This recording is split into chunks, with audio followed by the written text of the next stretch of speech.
À Farentan, un gardien de but dispute sa première Coupe du Monde. En seulement 90 minutes, il devient le nom que tout le monde du football recherche. Il s'appelle Vozinha, gardien de la sélection du Cap-Vert. Pendant 14 ans, depuis 2012, il porte les couleurs de clubs en Angola, en Moldavie, au Portugal, à Chypre et en Slovaquie, avant de disputer enfin sa première Coupe du Monde. Vozinha n'est pas son vrai nom. Il s'appelle en réalité Josimar José Évora Dias. Ce surnom, en portugais, signifie « petite grand-mère », un nom que ses grands-parents lui ont donné quand il était enfant.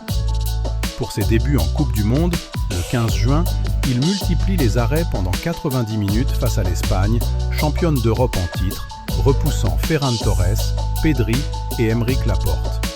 Élu homme du match, il permet au Cap-Vert d'arracher un nul historique. Avant le match, son compte Instagram comptait 500 000 abonnés. Quelques heures après le coup de sifflet final, ce chiffre a presque atteint 5 millions, soit une multiplication par près de 10 en une seule nuit. Après le match, il fond en larmes et confie « Je pleure parce que j'ai grandi avec mes grands-parents, mais ils ne sont pas là aujourd'hui.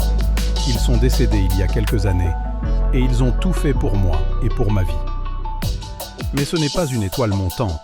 Avant cette soirée, il jouait discrètement depuis des années dans 6 pays, la plupart du temps dans des championnats de bas niveau, quasi inconnus de tous.